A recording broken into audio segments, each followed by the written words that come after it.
Hello, c'est Guillaume, ingénieur en finance de marché. Aujourd'hui, c'est le milieu des vacances d'été. On va tout juste attaquer le mois d'août.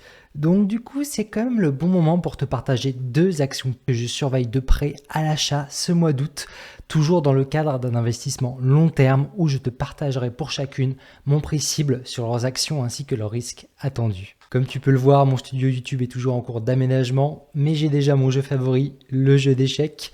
Donc voilà, ça va se faire petit à petit. Allez, on commence avec l'action L'Oréal qui, historiquement sur 5 ans, affiche une performance de plus 68% hors dividendes réinvestis, alors que sur les 12 mois précédents, c'est une autre histoire, avec moins 4% et un début d'année 2024 qui n'est pas glorieux, avec moins 10% carrément en 7 mois seulement. Aujourd'hui, on peut raisonnablement se poser la question: est-ce que L'Oréal à 401 € l'action est-elle en solde en août sur le CAC 40?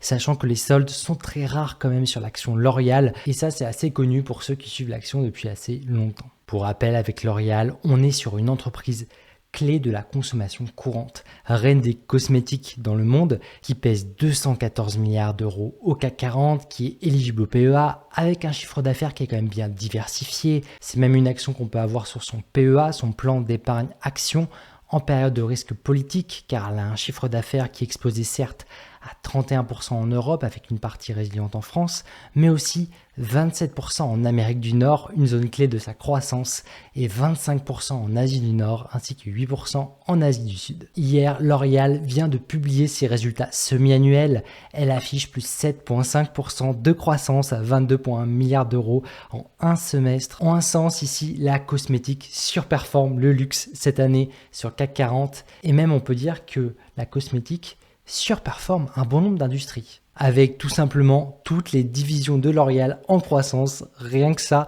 les entreprises du luxe sont peut-être jalouses, hein. Donc voilà, ici on a une forte croissance pour L'Oréal à plus 12% en Europe. On a aussi des marchés émergents qui s'en sortent très bien. Seule la Chine déçoit avec moins 3,1%, donc une déception attendue vu la tendance observée récemment sur la consommation chinoise, malgré une année du dragon prometteuse. À ça, elle ajoute 500 millions de rachats d'actions pour soutenir son cours afin de renforcer la valeur des actions de ses investisseurs. Sur L'Oréal, fondamentalement, le bilan, il est bon. Maintenant, si on se place dans un esprit pragmatique, donc là, on va faire des projections basées sur ces bons résultats. Aujourd'hui, je pense qu'on peut encore anticiper une croissance à plus de 9% sur ses bénéfices nets pour cette année 2024, avec un deuxième semestre qui commence à peine dans un contexte de Jeux olympiques de Paris. Aujourd'hui, L'Oréal nous offrirait un PE ratio en anticipation sur 2025 à x31.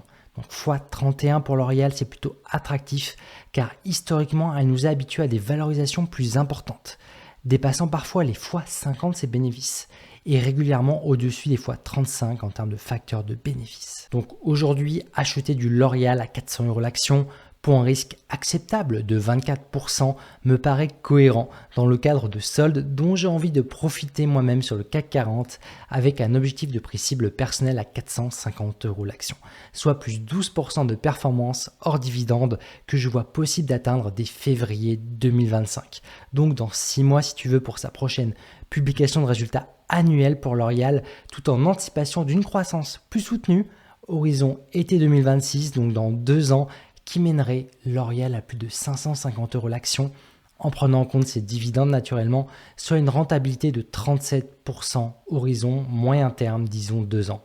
Donc en bref, ma réponse est oui, je trouve que L'Oréal est en solde, première des marques, dans l'optique d'une détention long terme à plus de 10 ans, donc fondamentalement parlant, ce qui est un événement tout de même peu commun pour cette action de grande qualité. Au passage, avant de te parler de la deuxième action, en ce moment, tu peux profiter de l'offre d'été avec un coaching en plus de mon programme Premium qui te donne accès à l'application des investisseurs pragmatiques à vie pour gérer ton portefeuille sur le long terme. Allez, on enchaîne avec Monster Beverage Corp sur CTO, une action US de la consommation courante qui pèse 53 milliards de dollars au S&P 500, donc intéressante pour diversifier son capital dans un contexte de risque politique en France. Elle affiche plus 65% de performance sur 5 ans à 51 $ l'action et affiche tout de même un repli de 10% sur 12 mois glissants. L'entreprise Monster se différencie par son portefeuille de produits diversifiés, avec une large gamme de boissons énergétiques, avec des boissons spéciales pour les athlètes, qu'on peut voir notamment dans certaines épreuves des JO, avec aussi son lot de boissons sans sucre, des boissons caféinées aussi, énergétiques. Donc leur marketing il est quand même assez bien rodé depuis des années, ça leur permet de toucher une très grande population et un très grand nombre d'événements surtout, auprès d'un public qui est jeune, en forte croissance, dans les jeux vidéo, dans les sports extrêmes, en Formule 1, dans les événements musicaux aussi. Alors son expansion, aujourd'hui, elle est clairement internationale pour Monster avec une collaboration réussie avec Coca-Cola. Une stratégie qui est clé pour Monster pour surfer sur la réussite du géant américain de la boisson Coca-Cola et donc qui améliore la visibilité de Monster. Aujourd'hui, Monster reste encore principalement exposé à 62% de son chiffre d'affaires aux États-Unis, donc un premier moteur de sa croissance historique, et se développe dans le reste du monde avec 38% de son chiffre d'affaires. Alors, avec l'application des investisseurs pragmatiques, là on peut voir qu'elle a une croissance anticipée sur ses bénéfices de plus 12% prévue cette année. Donc voilà ici une belle continuité de sa belle croissance historique, avec tout de même 1,8 milliard de bénéfices nets attendus pour sa publication de février 2025. Monster publiera dans quelques jours ses résultats semi-annuels ce 7 août et vu la dynamique sur ses différents événements sportifs au Q2, je pense que je peux m'attendre à une bonne publication, donc dans la continuité de son Q1. Sachant que dans son Q1, elle a quand même délivré une marge brute excellente à 54% quand même. Voilà, c'est quand même une très bonne marge dans l'industrie des boissons, avec des bénéfices qui pourraient même dépasser les 442 millions de dollars sur 3 mois. Et bonne nouvelle, elle devrait également continuer son programme de rachat d'actions pour soutenir la croissance de son cours, limitant ainsi le nombre d'actions en circulation pour renforcer la valeur de chaque action détenue pour ses actionnaires, avec 1,8 million d'actions achetées en 3 mois et 642 millions de dollars sous le tapis, prêt à renforcer son cours sur les semestres qui viennent. Alors fondamentalement, je pense que l'action aujourd'hui, qui affiche un PE ratio qui peut paraître élevé à x29.3 ses bénéfices, est quand même pour une action US dans ces conditions où je souhaite diversifier du marché action français, me paraît pour moi ok de payer un x29 de facteur ses bénéfices, sachant qu'historiquement, on peut voir ça sur l'application des investisseurs pragmatiques, son PE ratio était plus élevé.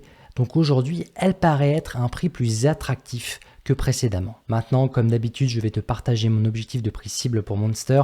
Aujourd'hui, je tablerai sur une croissance plutôt soutenue à moyen terme, donc disons 70 $ l'action horizon 2 ans, ce qui représente plus 37% en 2 ans, donc horizon août 2026 là aussi, soit 18,5% par an pendant 2 ans, avec un risque de presque 27% qui me paraît ici complètement acceptable pour mon portefeuille perso de croissance CTO dans une optique d'un investissement à moyen long terme. Voilà, maintenant tu peux profiter de ma totale indépendance car je ne suis affilié à aucun courtier, aucun établissement bancaire, donc tu peux accéder gratuitement à mon comparateur de frais et de spread sur les banques et courtiers pour tes actions PEA et CTO pour simuler et déterminer les frais que tu aurais pour le volume de ton choix.